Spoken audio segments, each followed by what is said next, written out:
Está ligado? Ok. Está ligado. Ora, então, bom dia. Vamos dar início à última parte de debates e palestras do Platô TV. O tema de hoje é dedicado aos pneus, análise do comércio de pneus em Portugal e tudo o que gira à volta disso. Eu passo a apresentar os meus convidados, dois dos quais já conheço, se não há 10, pelo menos se não há 15, pelo menos há 10 anos. O outro conheço há 1, mas é como se fosse há 10, portanto isto na verdade não vai ser muito difícil.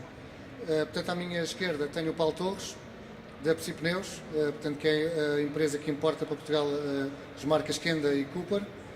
Mais à esquerda, neste caso ao centro, o Luís Martins, diretor-geral da Gripen Wheels Ibéria, uma das marcas importadas para a Península Ibérica, a ILO. E depois o José Saraiva, da VTS, importador para Portugal da Nokian Tires. E eu se calhar começava pelo Paulo Torres, perguntando-lhe que análise faz ele da experiência que tem no setor dos pneus, portanto, do mercado de pneus em Portugal. Como é que ele vê o mercado, enfim, todo este percurso que acompanha ao longo dos anos. Ok. Bem, aquilo que eu acho relativamente a essa pergunta é assim,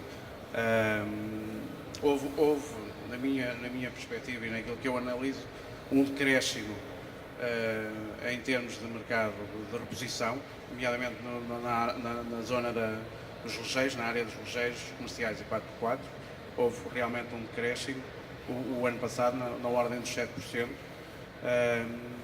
Isto porque, na minha perspectiva, é o seguinte: nós assistimos desde 2015, 2016 a um aumento significativo nas vendas dos automóveis novos. Obviamente isto depois traduz-se, como é óbvio, em termos de não só de pneus, como depois também a manutenção, toda a área que seja de manutenção. Obviamente há um decréscimo, se há um parque a renovar, portanto há sempre um decréscimo nessa situação. E obviamente nós sentimos isso, é óbvio. Pronto. Essa é a minha opinião relativamente, nomeadamente, àquilo que se passou no ano transado. Relativamente a este ano, o primeiro trimestre, arrancou mais ou menos bem. O primeiro trimestre não arrancou muito mal. Vamos ver o que é que nos traz o resto do ano em que estamos. Luís, o que é que tens a dizer sobre a análise do mercado em Portugal? Tu que já tens também uma experiência vasta, já passaste por diversas empresas, inclusivamente, o que é que tens a dizer? Que análise fazes, sem aprofundar se calhar tudo, porque vamos ter tempo aqui, mas que análise fazes numa primeira ronda de intervenções? O que é que te apraz dizer? Numa primeira volta, sem estarmos a aprofundar então o tema, mas abrindo já a janela daquilo que me parece importante dizer acerca do mercado dos pneus, eu diria que teríamos que recuar, com certeza, 15 anos e dizer que o mercado é um mercado que está em profunda transformação. Se sobe mais, se desce menos, penso que não é tão relevante. Eu penso que o mercado de 2016 para 2017 foi um mercado, em algumas categorias de produto, mais ou menos flat, mais ou menos plano. Não cresceu muito, não baixou muito, salvo algumas categorias como os pneus de SUV ou 4x4, que é uma categoria claramente em expansão, porque ultimamente as vendas dos pneus das viaturas tipo SUV têm crescido imenso, têm ganho imenso cota de mercado aos automóveis ligeiros comuns. Mas não olhando para esse tipo de variações e para a variação do mix de pneus de turismo, que também tem sido uma variação importante em termos das gamas que se vendem e dos preços médios de venda dos pneus que mais se vendem, há claramente uma evolução na Jante. Outrora a Jante 13, que era a rainha do mercado, hoje em dia é um produto que está em claro de declínio, e os produtos reis situam-se mais na Jante 16, 17, 18, 19, 20, são os produtos que têm mais crescimento. Mas, pondo de lado esta questão, eu diria que se recuarmos então os tais 20 anos, sobretudo o mercado tem sofrido uma evolução enorme em termos daquilo que são os canais de distribuição. E aí é que se está a operar efetivamente uma mudança radical que tem consequências grandes em termos daquilo que é a rentabilidade das empresas, a forma delas se organizarem e sobretudo a forma de venderem os pneus. já lá iremos mais à frente. Obrigado, Luís. Saraiva, o que é que tu achas em relação a esta questão? O que é que tens a dizer em relação ao que foi dito pelos colegas? Isto de falar-se em último lugar é sempre um problema, porque eles Exato. praticamente já disseram tudo. Não, eu ressaltaria um tema que o Luís também falou, que é efetivamente a mudança do parque automóvel. Se nos recuarmos efetivamente 15 anos e transpondo isso para os pneus, há uma mudança completa em termos daquilo que é o consumo e qual é o ranking de dimensões que são consumidas. Penso eu falar dos canais de distribuição mais à frente, mas eu comungo da mesma opinião. Efetivamente, estamos a criar ou estamos a deixar criar um perigo, é que efetivamente a profitabilidade das empresas do ramo começa a estar em perigo devido às transformações que se permitiram, sobretudo pelos fabricantes, a nível dos canais de distribuição. Mas penso que mais à frente poderemos falar sobre isso. Em relação, Paulo, em relação a esta coisa do sell-in, sell-out, o que é isto? Desmistificar um bocado este estrangeirismo, que nem todas as pessoas conseguem perceber a mecânica deste negócio com essas palavras. Ok. O sell-in e o sell-out é a venda para as casas dos pneus, não é? E depois das casas de pneus para o consumidor final. Pronto. De uma análise muito superficial é isso. Agora é assim, naquilo que a pergunta que me fazes é simples. A minha análise é que nos últimos anos tem-se assistido a que o sell-in e o sell-out andem mais ou menos equiparados.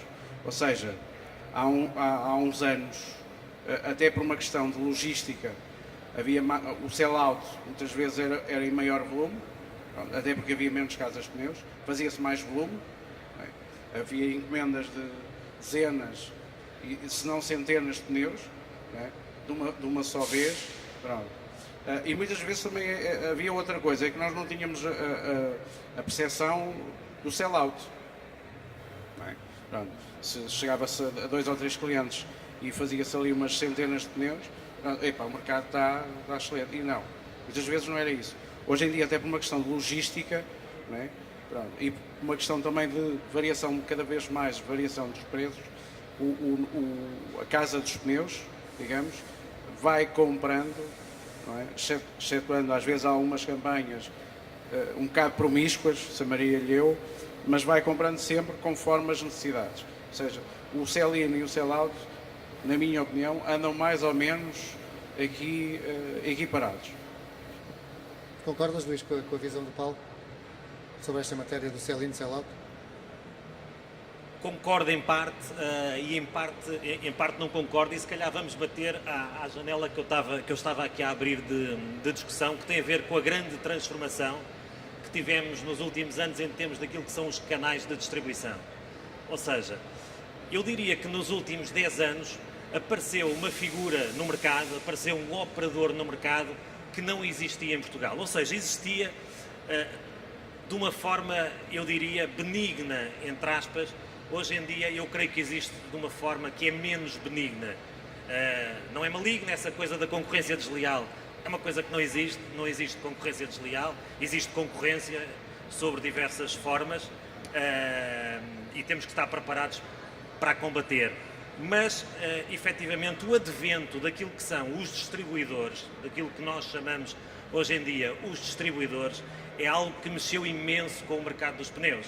Ou seja, eu diria, quando há uns anos atrás eram os fabricantes que nomeavam uma rede de agentes para serem os promotores e os vendedores ativos das suas marcas, e o restante mercado, aquele mercado que nós chamávamos de revenda, ou seja, das oficinas que não tinham acesso direto às marcas, compravam esses mesmos pneus aos agentes das marcas que faziam uma pequena revenda de caráter regional na sua zona e que tinha mais a ver com a disponibilidade do produto que não havia nessas oficinas pequenas, e estes agentes eram alguém que faziam estoques importantes.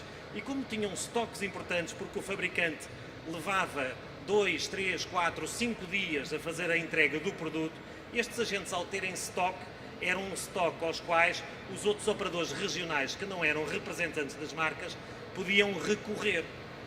Tínhamos também as recaustagens, que eram empresas que tinham diariamente os caminhões na estrada a distribuir e a recolher os pneus para recaustar. Ao mesmo tempo faziam também uma pequena revenda do produto, mas faziam uma revenda com regras. Com regras. Onde é que eu quero chegar?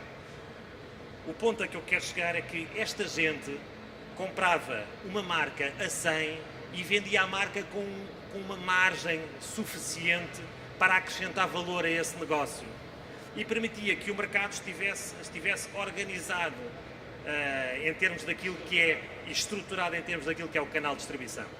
O advento dos distribuidores acabou com isto tudo.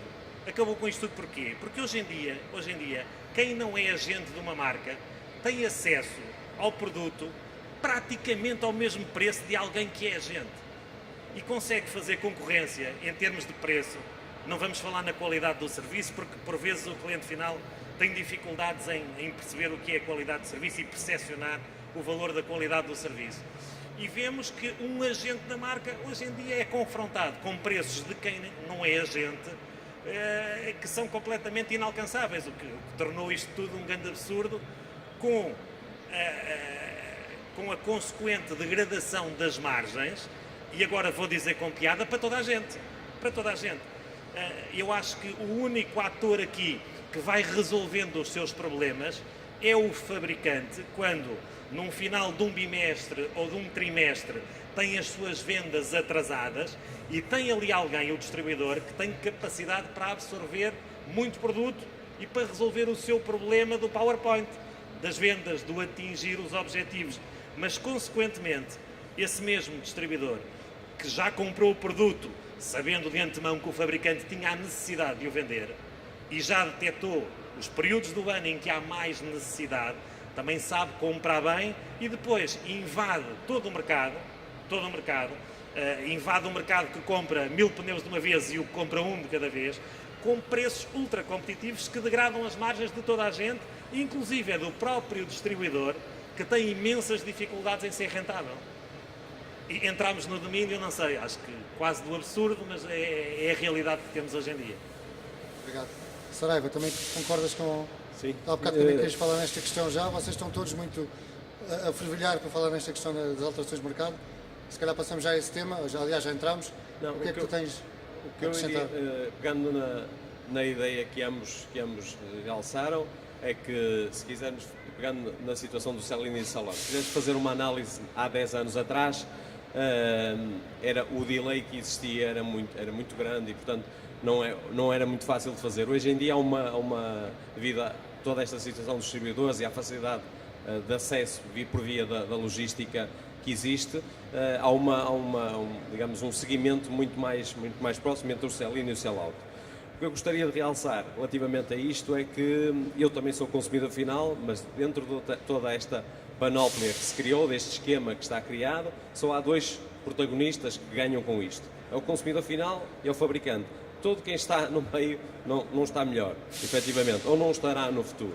Mas ias-me fazer uma pergunta a seguir que eu não como é que vês essas alterações, ou que papel é que te está reservado enquanto distribuidor também, no fundo, não é? Mas o problema é que eu acho que se perdeu um pouco a ideia de trabalho de marca, trabalho de produto.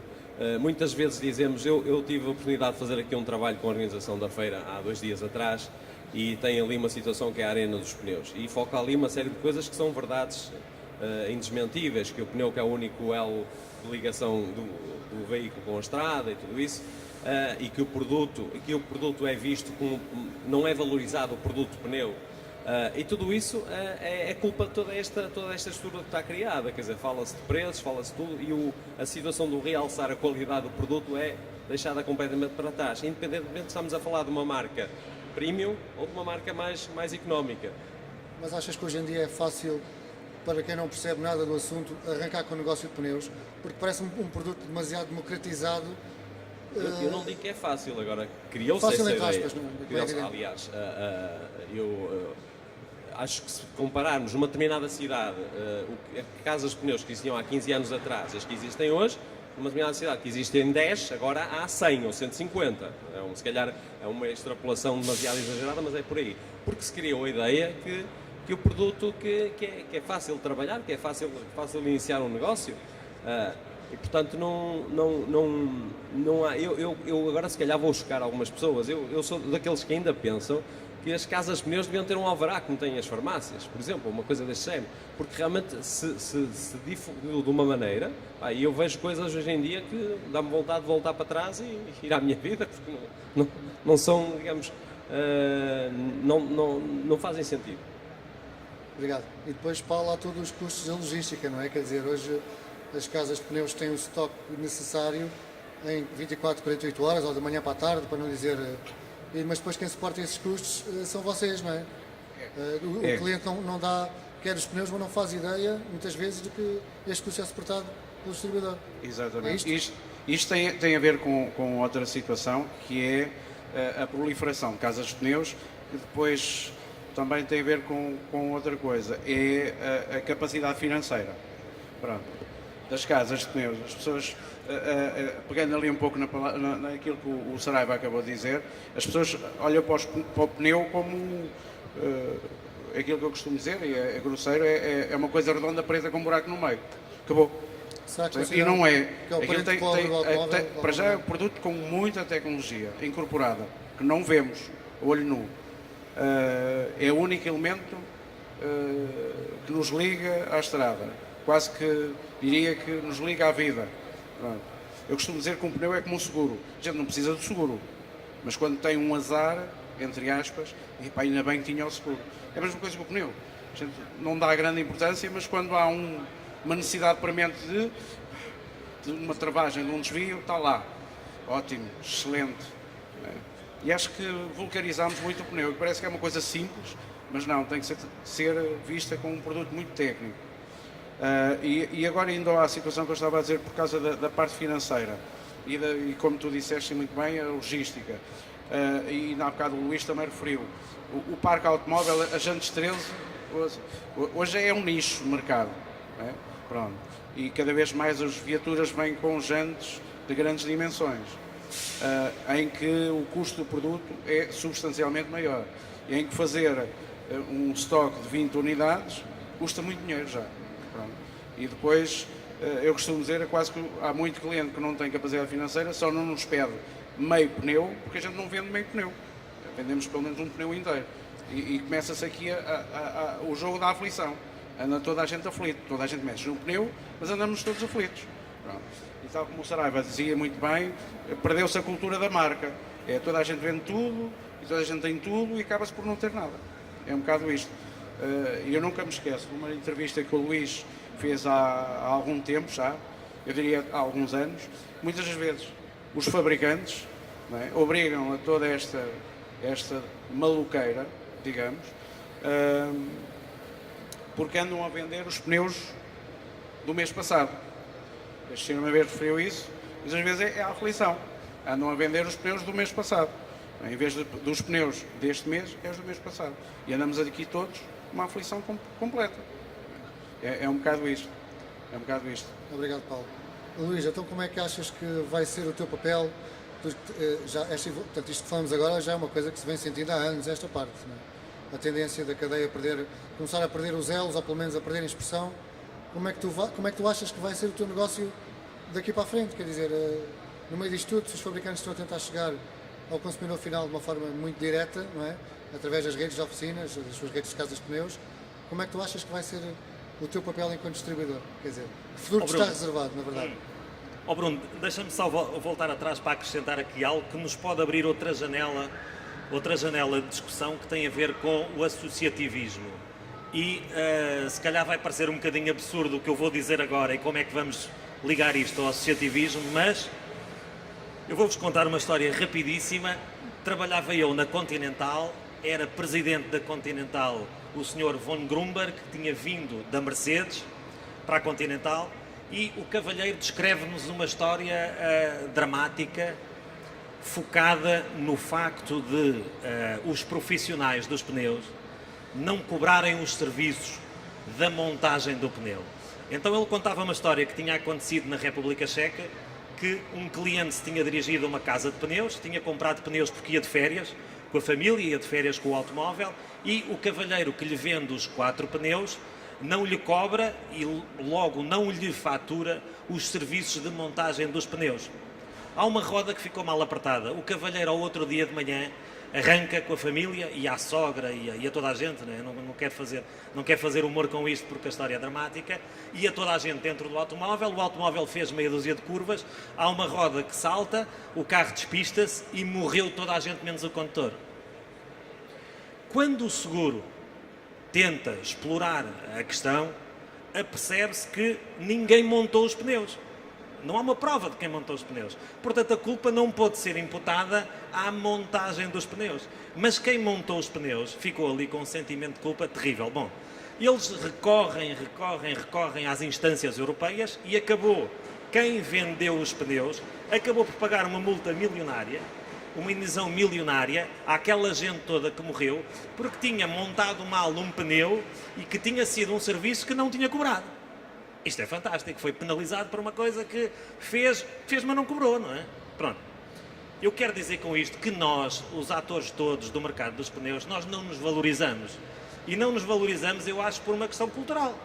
Questão cultural, porque somos assim. Mas eu acho que temos que mudar, temos que deixar de ser assim, para termos todos negócios mais rentáveis.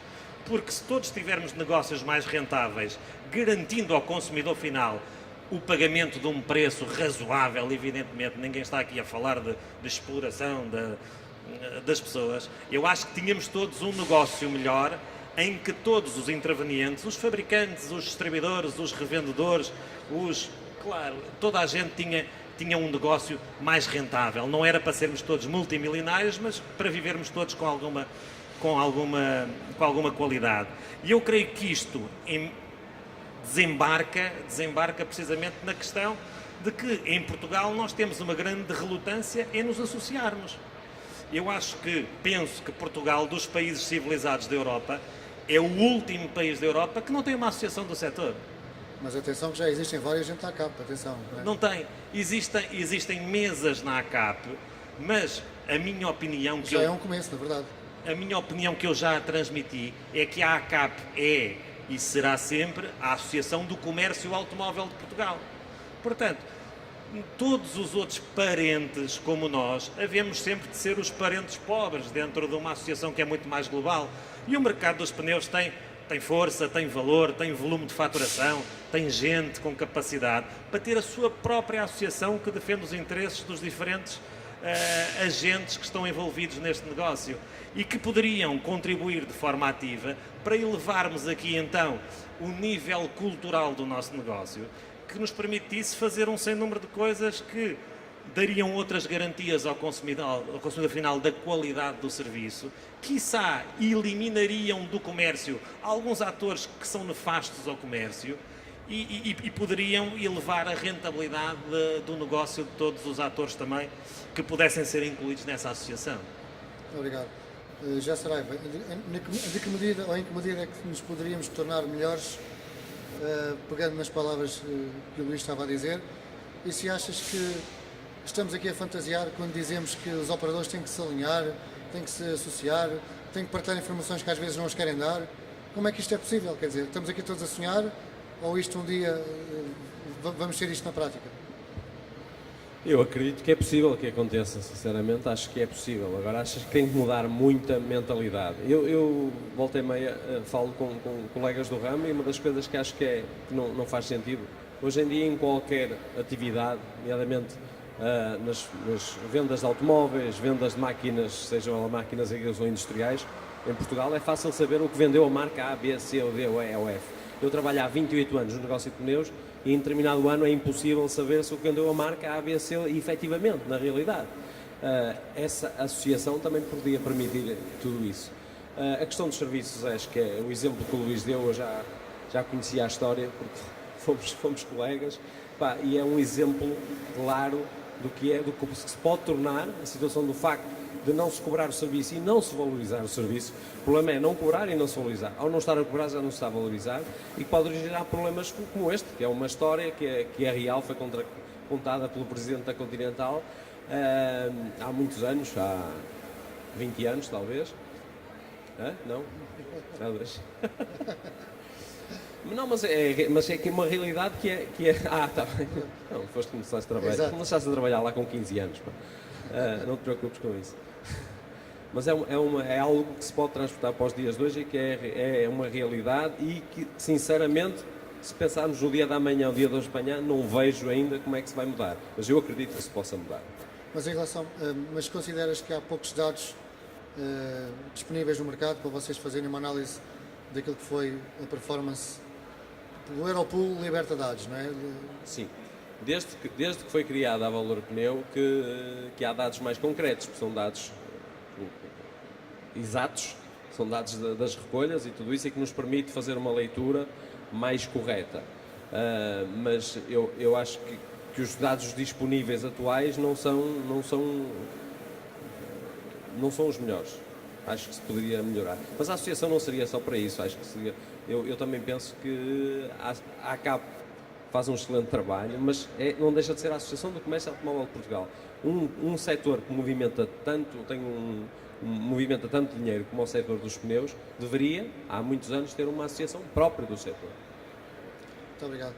Paulo, de que forma é que vocês poderiam reinventar o vosso negócio? Ou como é que se consegue reinventar um negócio para ele continuar a ser rentável no que toca à importação e distribuição de pneus, perante a concorrência que existe, perante a política de preços que nós todos conhecemos? Como é que se consegue, no caso da Psi Pneus, como é que se consegue reinventar um negócio e fazê-lo andar para a frente? Quer dizer, quais são os desafios, na verdade?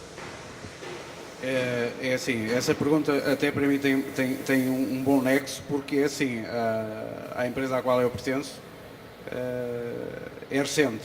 Pronto. E às vezes as pessoas, se o mercado está assim, o senhor vai para lá. Eu acho que nós, e penso que seja comum aos três, e não só, temos que fazer mais com menos. Porque se cada vez mais as margens estão mais magras, não é? Em termos de gestão temos que fazer, é a minha máxima, é fazer mais, não é? Com menos, ser mais rigorosos em termos de gestão, e eu penso que isto também passa um bocado para as casas de pneus, não é? Eu vejo grande parte delas, e estou a falar de um setor que é muito tradicionalista. Nós, em termos europeus, somos do mercado que tem mais as chamadas e as ditas casas de pneus, ainda ocupa uma grande percentagem do mercado do retalho, mas falta muita gestão.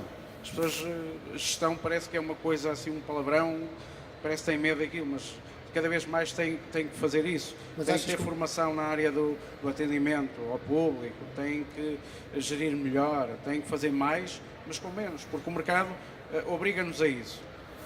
Mas achas que o maior desafio é, por exemplo, o tema que tratámos aqui ontem, o Lean Management, por exemplo, que é um emagrecimento, uma eliminação das gorduras internas de uma organização?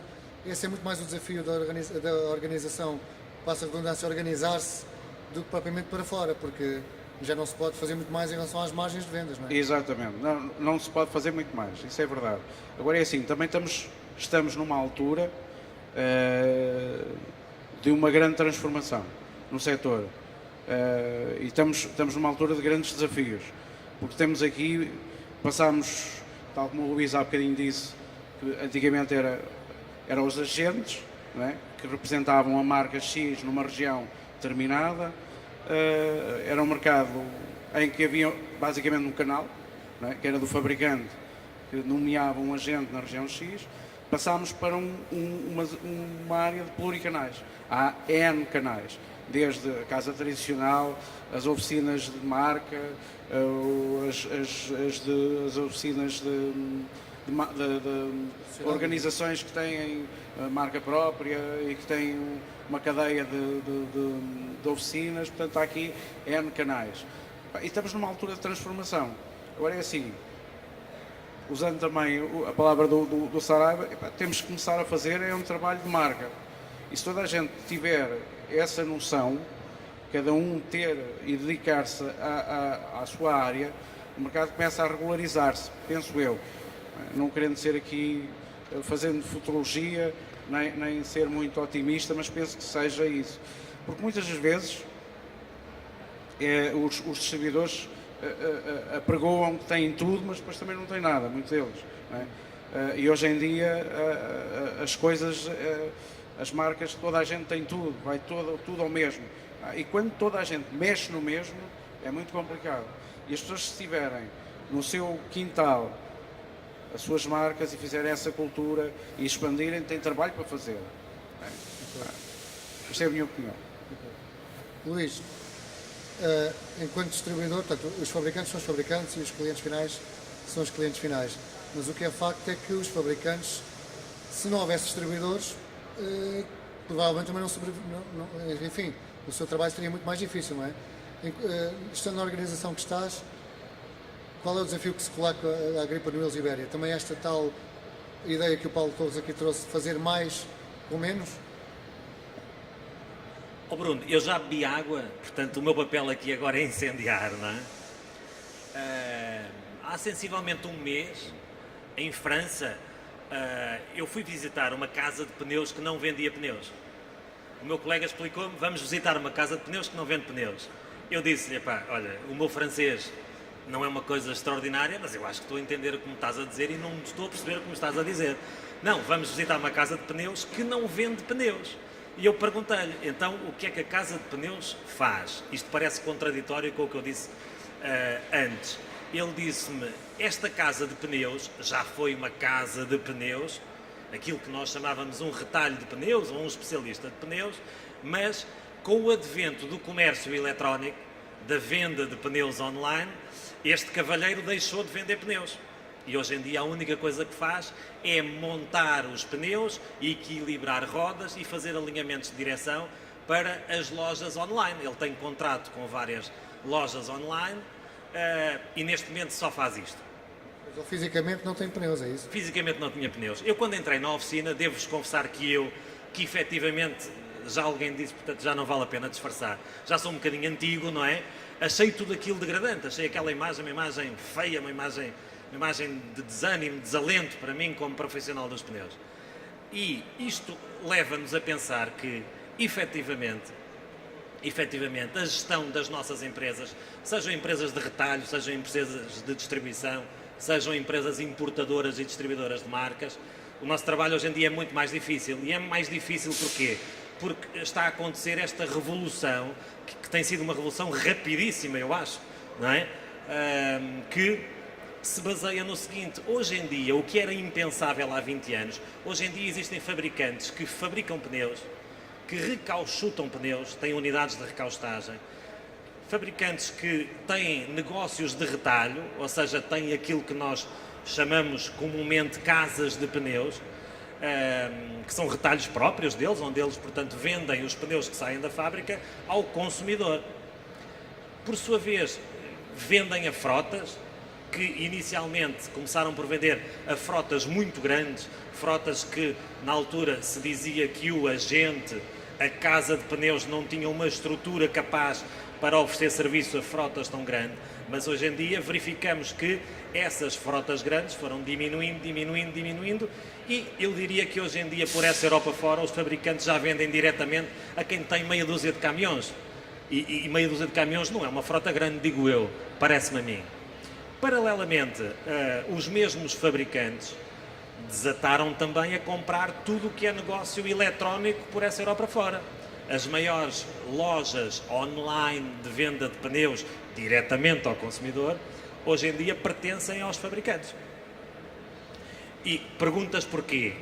A meu ver porquê? Porque há uns anos a esta parte entrou um jogador novo em campo que é a China. A China, com todo o seu potencial industrial, com a facilidade que eles têm de mão de obra económica e de dinheiro para comprar os equipamentos mais modernos que possam existir para fabricar o que quer que seja, não vamos perder isto de vista, desataram a entrar nos mercados europeus, nos mercados americanos e com consequências para as cotas de mercado dos fabricantes tradicionais, que pensaram, se há algo em que os chineses estão atrasados, porque eles fabricar bem ou mal, para eles é uma questão de preço de venda. No dia em que o consumidor aceitar pagar um preço mais alto pelos produtos deles, eles têm capacidade de pós-produzir. Eles neste momento têm um problema de percepção da qualidade do consumidor, que se a marca for chinesa, não está disponível no consumidor para pagar um preço mais alto. Se não está disponível para comprar um preço mais alto, eu não tenho dinheiro em termos de custos industriais para fazer um produto melhor. Não é que não saiba, não posso, porque não me pagam, ok? Os fabricantes perceberam isto e perceberam que eles estavam a ganhar terreno muito rapidamente, maiormente com as últimas aquisições que têm feito de fabricantes, como a Pirelli. Compraram a Pirelli, uma coisa impensável há uns anos, a Pirelli ser comprada por chineses, e muito recentemente a Double Star comprou a Kumho, um fabricante sul-coreano também com peso e com boa imagem de marca. A forma que os fabricantes ditos tradicionais, os mais antigos, encontraram para fugir foi, bom, há uma coisa que eles ainda não controlam, é o consumidor final. E eu, o consumidor final, eu já levo aqui muitos anos de conhecimento do consumidor final. Portanto, eu vou passar a vender diretamente ao consumidor profissional, que é onde eu vou conseguir fazer margens substanciais para continuar a resistir ao ataque dos asiáticos. Isto levou a que, com estes movimentos, tivesse acontecido aqui uma baralhação total do mercado, que chegou ao ponto do cavalheiro, o Sr. Ferreira Henrique, ter deixado de vender pneus e ter passado a montar pneus. Mais nada, não faz rigorosamente mais nada. Se calhar ganha mais dinheiro, não sei, mas não faz rigorosamente mais nada. E, portanto, é nesta encruzilhada que estamos todos. Nós, enquanto importadores de marcas, também estamos aqui eu já não digo num dilema, já estamos aqui num quatrilema, não é? Nós já não sabemos o que é que havemos de fazer. Se havíamos de continuar a proteger os nossos agentes, o nosso retalho tradicional, que são as únicas entidades a quem vendemos, para eles, por sua vez, venderem ao consumidor final, se havemos de adotar uma política idêntica à dos fabricantes tradicionais. E estamos aqui nesta encruzilhada e estamos verdadeiramente pressionados, mas também a viver todo este drama de como é que toda esta cadeia há de resistir a isto tudo, porque vemos, é público, que várias empresas que estão a atuar neste mercado, sejam distribuidores, sejam importadores, seja quem for, têm margens de comercialização, margens de rentabilidade reduzidíssimas, e alguns deles têm margens negativas. Há gente a perder 600 mil euros por ano. Isto é insustentável. Não vamos poder continuar assim por muito mais anos. Assistimos também a um fenómeno, é verdade, de empresas que apresentam rentabilidades interessantes, mas depois acabamos por ver que as apresentam recorrendo a expedientes menos legais, ou seja, a expedientes ilegais.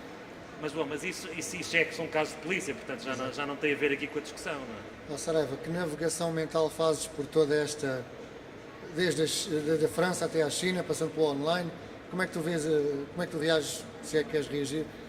Finlândia também. À Finlândia, às palavras do Luís Martins sobre tudo o que é o online, os novos serviços? Eu voltaria um bocadinho atrás relativamente à questão dos distribuidores, só para frisar uma coisa. Acho que o que se tentou fazer foi importar um modelo, mas que foi mal importado. Isto é, os fabricantes sempre, pelo menos há 20 anos, quando têm centralmente dificuldade em escolher algum produto, que tinham 4 ou 5 ou 6 players para ajudar. O problema é que isso acho que foi mal importado e mal gerido. Quer em termos da distribuição das marcas, quer da forma como foi feito. É importante. Não é? Sim. Sobretudo também por isso. É um mercado muito pequeno e acho que devemos pensar que temos logo aqui um país ao lado onde nem aí as coisas funcionam da mesma forma e vale 5 vezes mais o mercado.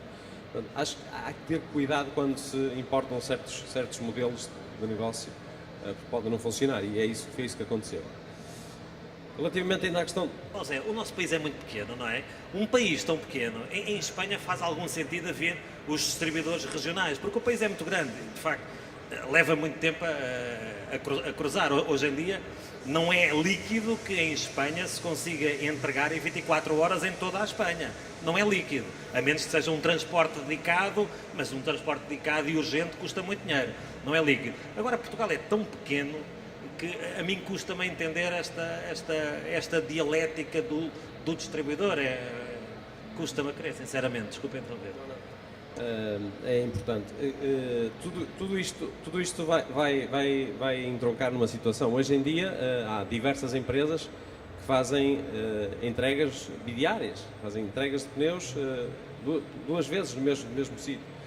Eu considero que isso, se estivermos a falar da área dos medicamentos, por exemplo, faz sentido. O pneu não é todo não é uma emergência, quer dizer, pode haver uma urgência, mas não faz sentido. Estamos muitas vezes a concentrar em criar certo tipo de vantagens e de serviços que não são importantes, tendo em conta a especificidade do produto em si. Mas foi o mercado que criou essa necessidade ou foram as empresas de distribuição, eu não queria estar aqui a enumerar, que viram uma oportunidade de negócio?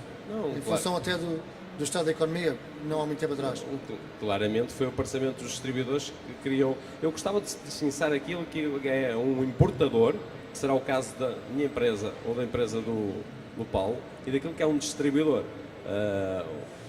Nós, no caso da BTS, só temos a Nokia, o Paulo terá duas ou três marcas. Nós temos distribuidores em Portugal que apresentam no seu portal disponibilizadas 20, 25, 30, 40 marcas. É verdade, isto é fácil de constatar. E, portanto, há que distinguir aquilo que é um distribuidor e que é um importador. Relativamente ao comércio online, eu acho que também não temos números, não é? Também não temos números do que é o comércio online. Portanto, estamos aqui a 5%. Sim, é aquilo que se estima, mas não há um número oficial. Creio que está a crescer, vai crescer, quando começam a aparecer mais operadores, mas vamos sempre cair na questão do Sr. Frederico, que se chamava, não é?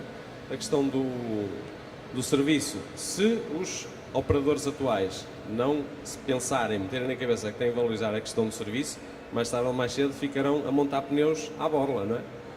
E vão ter esse problema. Okay. Nós estamos a caminhar para o final, tinha aqui uma série de questões, mas já não tenho tempo para todas. Agora queria focar numa navegação pelos três sobre a etiquetagem dos pneus. Já fiz 5 anos que ela foi implementada. Que balanço fazem dessa medida e se é mais uma questão de marketing do que propriamente outra coisa? As etiquetas com os tais índices de ruído, níveis de ruído, etc. Exatamente. Não é, eu acredito piamente que não seja uma questão de marketing. Não é, é uma informação ao consumidor, mas temos que fazer aqui duas análises. É aquilo que é as marcas, digamos, europeias, de algumas, não digo todas, mas algumas marcas asiáticas, em que não há ainda, penso que, e aí o Luís também é uma pessoa muito informada, penso que esteja já para breve uma comissão a nível europeu que credibiliza essa situação. Porque acho que um bocado os asiáticos põem lá, não são todos, felizmente, põem lá aquilo que lhes dá mais jeito, entre aspas, não fazendo grandes dicotomias, mas põem lá aquilo que devia ser um C, mas põem lá um B, pronto, ok. Mas penso que num futuro vai ser mais exaustiva essa análise. Vai haver uma comissão a nível europeu que vai atribuir mesmo com grande exatidão essa informação, e eu penso que no futuro também vai haver mais, além dos 3 parâmetros que existem, não é? Que é o ruído, é o desempenho à chuva e a economia de combustível. Iremos ter possivelmente até mais algumas informações que serão úteis, porque neste mercado falta também muita informação, penso eu, ao consumidor final, nesta área. É isso que eu ia perguntar. O consumidor final valoriza a etiqueta, tem que lhe explicar o que é que ela quer dizer na verdade. Há um conjunto, felizmente também já de consumidores finais, não é? Que já começam a valorizar, já estão informados e começam a valorizar essas informações relativamente ao pneu, mas ainda falta muito para fazer, penso eu. Luís, concordas que ainda falta muito para fazer na questão da etiquetagem? Como é que tu vês esta temática? A questão da etiqueta entronca no que eu falava antes, entronca no crescimento dos fabricantes maioritariamente chineses no mercado dos pneus e foi algo que os fabricantes mais responsáveis pensaram em fazer por forma a diferenciar os seus produtos dos produtos oriundos da China. Mas daqui resultou depois a palhaçada que nós estávamos mais ou menos a prever, que é, hoje em dia há fabricantes chineses que, se eu e aquele cavalheiro que está ali quisermos importar uma marca chinesa, se quisermos registar uma marca nossa, em termos mundiais, uma Auto Itália, e dar a fabricar a um fabricante chinês, nós podemos escolher a etiqueta que quisermos para o nosso produto. Não é? E eles perguntam, mas que etiqueta é que quer? E perante a pergunta, que etiqueta é que quer? Eu, no meu caso, trabalho numa empresa sueca, os suecos ficaram de boca aberta, né? De boca à banda. Mas eu posso escolher a etiqueta? Pode escolher a etiqueta. Portanto, com isto revela-se que a etiqueta, efetivamente, acabou por não ter o papel que todos pensávamos que poderia ter de credibilização disto tudo e não sei o quê. Acabou por ser mais um adereço, é aquilo que acontece hoje em dia. O facto de podermos controlar a veracidade da etiqueta é uma boa ideia, mas é uma ideia também que entronca noutra problemática, que é a problemática dos testes de pneus. Tu sabes melhor do que eu, porque trabalhaste sempre nas revistas da especialidade automóvel, que hoje em dia um teste de pneus ou se faz de forma cega, ou seja, ou vamos buscar os pneus a um retalho, a um comércio de pneus e os tiramos da prateleira de forma aleatória, ou se pedimos ao fabricante pneus para participarem num teste de pneus, pode-nos muito bem acontecer vir um pneu de competição disfarçado de pneu do dia-a-dia. E o que estamos a testar não é exatamente o pneu do dia-a-dia. Portanto, a questão do controle da etiqueta, do verificar a distância de travagem no molhado, o comportamento no molhado, o ruído é fácil, é objetivo, não é subjetivo, tem que ser muito bem controlado, porque existem aí alguns parâmetros que não são puramente objetivos, que têm algo subjetivo. Um automóvel, o mesmo automóvel, equipado com pneus diferentes, com o mesmo piloto, fazer um teste de travagem no molhado. Bruno, tu sabes isso melhor do que eu, o piloto já pode estar um bocadinho cansado a travar, não é? E isso pode fazer ali uma diferença de 1 metro, 2 metros, 3 metros, 4 metros, mas seria bom que se pudesse fazer de facto um controlo dos pneus para verificar se o que está na etiqueta minimamente confere com a realidade. Portanto, a etiqueta no fundo pode ser manipulável como os próprios testes, não é? Sim. Acreditas que também a etiqueta é possível dar maior credibilidade e atenção a ela? Ou como é que tu vês esta temática, na verdade? Eu acho que é possível. Primeiro de tudo, acho que foi uma medida positiva. O facto de criar a etiqueta, criar 3 critérios que acho que estão corretos, são mais ou menos objetivos, o ruído mais objetivo que os outros. Eu pessoalmente acredito que um fabricante europeu, qualquer um deles, tenha algum cuidado na obtenção desses elementos. É fácil, mesmo em algumas marcas premium, vemos algumas classificações em alguns pneus menos favoráveis, portanto não é por ser uma marca premium, se o resultado objetivo foi obtido, é aquele que colocam na etiqueta. Efetivamente aquilo que tanto o Luís como o Paulo disseram, para as marcas, algumas delas, marcas e fabricantes asiáticos, não podemos acreditar, até por questões que vamos constatando no mercado, que os valores sejam aqueles. Eu tenho ideia, ou que já escutei em alguns meios de comunicação social, que estão a criar organismos para, digamos, tratar dessa temática. Acho que era importante e acho que se pode caminhar num sentido positivo. Não vejo mais outros critérios que se possam criar dentro daquilo que está criado em termos de análise. Efetivamente, mas é uma realidade com que vamos conviver nos próximos anos, esta diferenciação e há em uma etiqueta real de um fabricante europeu e as outras que vão ser irreais de alguns fabricantes asiáticos, não de todos, atenção, até fruto destas compras que o Luís falou há bocadinho, no caso da Cumi, da Pirelli e de outras que se vão seguir, de certeza absoluta, temos de ter algum cuidado, até porque há grandes fabricantes europeus que têm fábricas na China. Eu creio que hoje dos principais, todos eles têm fábricas na China e é preciso ter cuidado quando falamos disso. E há unidades de produção de pneus na China muito evoluídas. Temos de ter algum cuidado com isso. Agora, depois há milhentas delas que não estão nos níveis médios de qualidade exigidos. Portanto, isto é um setor demasiado abrangente para se resumir a uma hora. Estamos aqui um dia inteiro, se calhar não nos repetíamos muito. Eu só queria lançar dois temas, transversal aos três. Pneus usados, e depois vamos à parte do anti-dumping para fechar. Perguntava-lhe para o Paulo Torres o que é que achas como é que vês a temática dos pneus usados? Acredito que afeta o teu negócio como deve afetar os dos colegas que aqui estão. O que é que te apraz dizer sobre este tema? Daquilo que eu vou percebendo relativamente a essa área, já esteve, eu acho que de vez em quando há aqui uns picos, há uns picos nisto, mas penso que já teve mais expressão. Felizmente as pessoas vão estando mais informadas e o consumidor final está neste momento a deixar um pouco isto, pelo menos uma análise assim mais superficial. Há de haver zonas e há de haver sítios onde ainda é persistente, mas acho que gradualmente vão saindo, até porque com etiquetas mais ou menos rigorosas, não é, dos nossos amigos asiáticos, neste momento praticam-se preços extremamente competitivos em produto asiático, até porque nessa área também, e depois também há aí outra análise, é que nessa área quem procura um pouco o pneu usado ainda são os parques automóveis mais antigos, ou seja, as jantes 13 e 14, algumas 15, não é?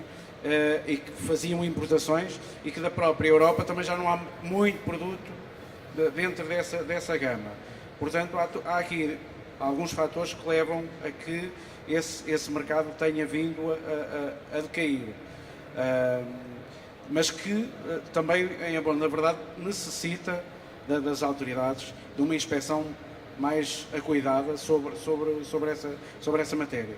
Mas eu, pessoalmente, fico satisfeito porque, de uma maneira geral, e eu tenho, e nós na organização, obviamente, temos alguns clientes que me vêm dizendo que era uma área que representava há 2, 3, 4 anos, em algumas casas, 40%, 50%, 60%, e neste momento muitos deles praticamente abandonaram, ou representam 10, 15, 20%. Portanto, é sintomático a saída dessa área. Mas ainda há alguns feudos que ainda continuam, é verdade. Muito obrigado, Paulo. Luís, como é que vês a temática dos pneus usados?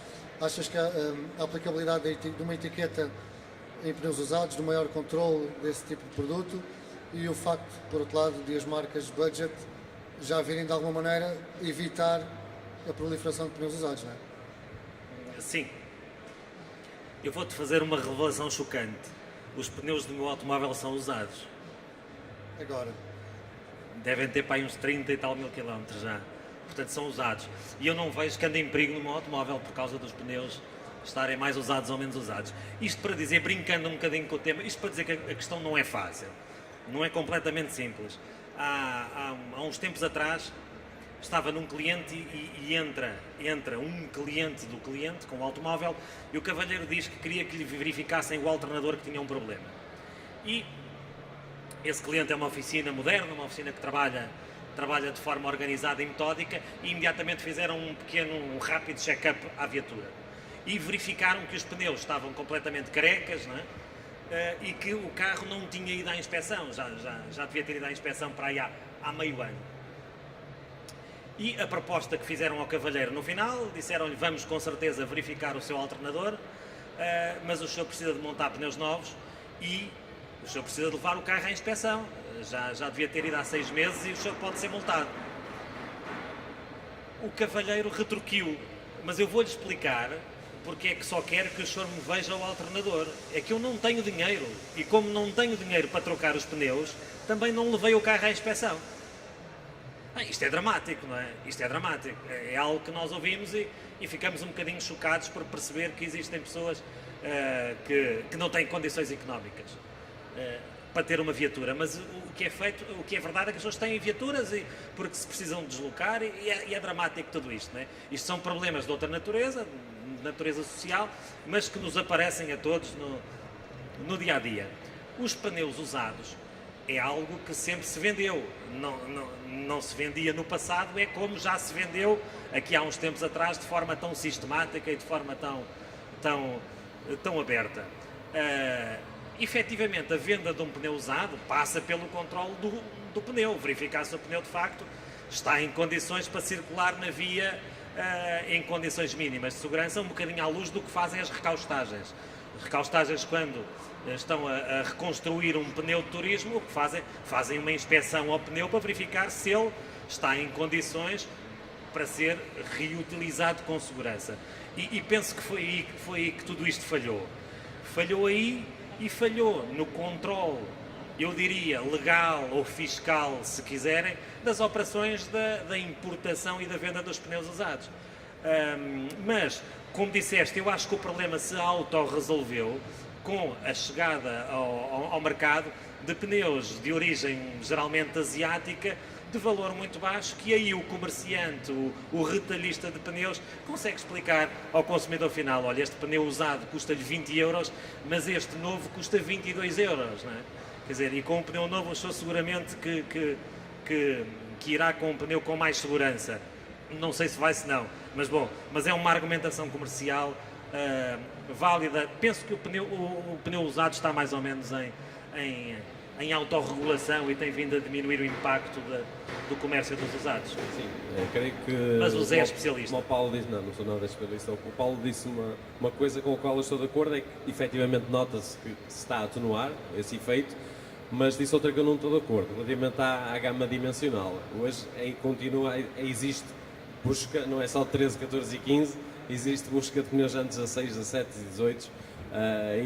Infelizmente, é questão do parente pobre, que há 40 mil euros para comprar um automóvel e depois vão há 700, 800 para mudar os pneus. Mas isso é uma questão cultural, como o Luís dizia. Portanto, penso que não é muito por volta daí. E outra coisa, Luís, é que a diferença de uma determinada medida não é de 20 para 22 euros do usado para o novo, não é? Também é verdade. E, portanto, efetivamente, eu também já me deparei com algumas situações dramáticas como essas que me deparaste, e são o que são.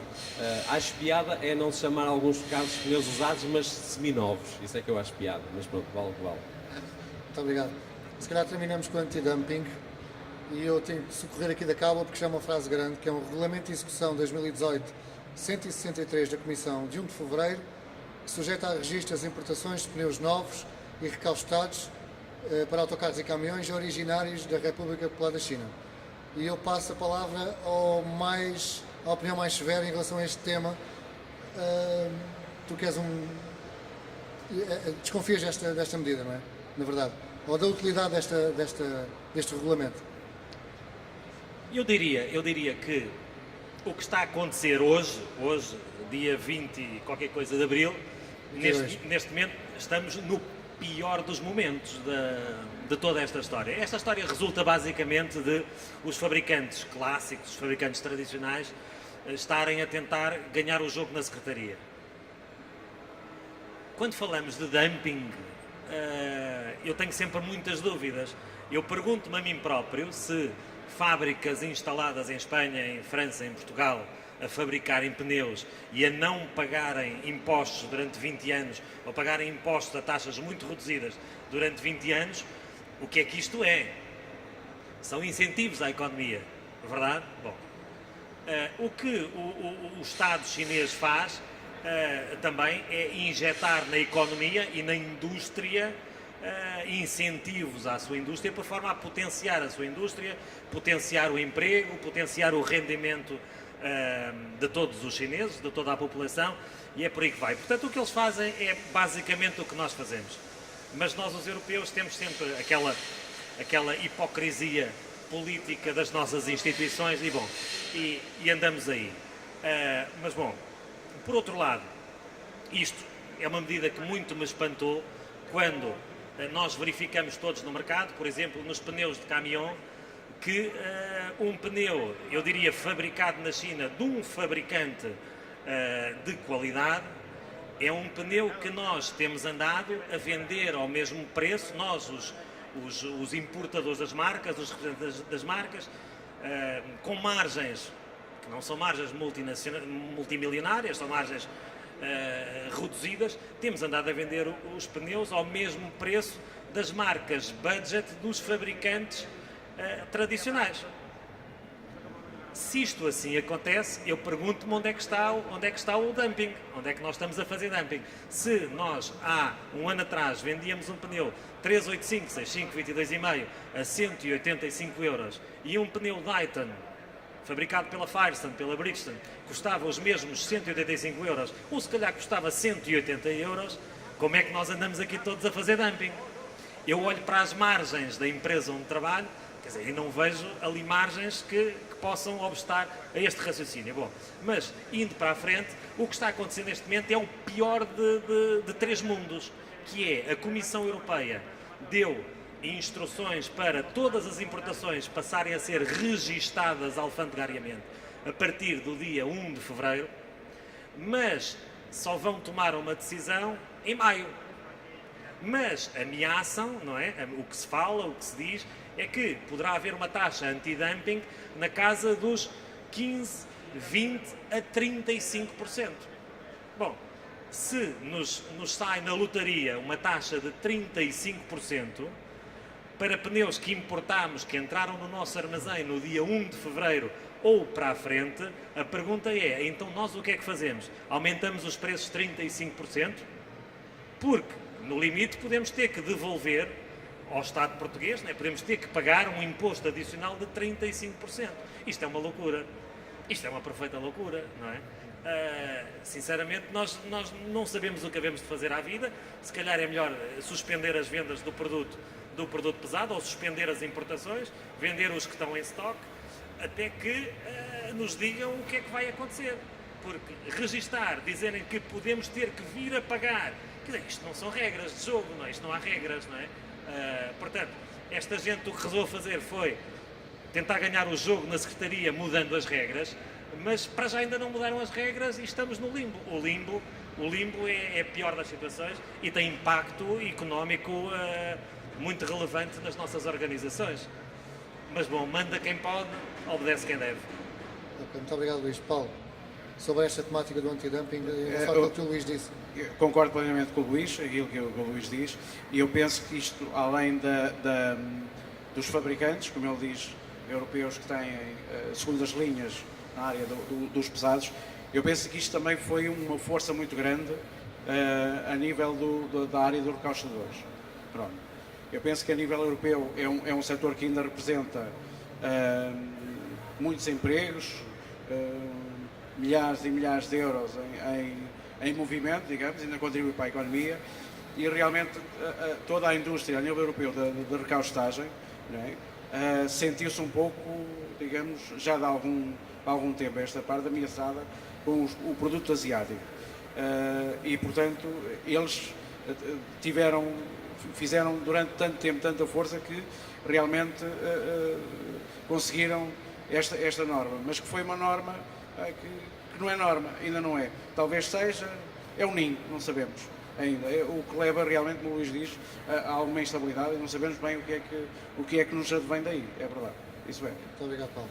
José Saraiva, se calhar para fechar, já passámos um bocado a hora. Sim, sobre esta temática. Rápido, não vou prejudicar o horário. Eu acho que eles já resumiram aquilo que tinham que falar sobre esta temática, mas acho que, aludindo à imagem que o Luís deu do jogo da Secretaria, o resultado final do jogo não vai ser este.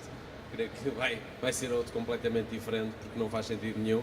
A partir aquilo que eles disseram relativamente aos produtos oriundos, lá mais uma vez, da China, de outras marcas, e que se praticam preços idênticos, onde é que está o dumping, onde é que está tudo isso? Portanto, o resultado final não vai ser esse, de certeza absoluta. Muito obrigado. Considerações finais, alguém quer deixar alguma consideração final para fecharmos? Ou fechamos por aqui? Se calhar fechamos por aqui. Muito obrigado pela vossa presença. Muito obrigado Foi um também. prazer. Muito obrigado. Obrigado. Obrigado e até uma próxima.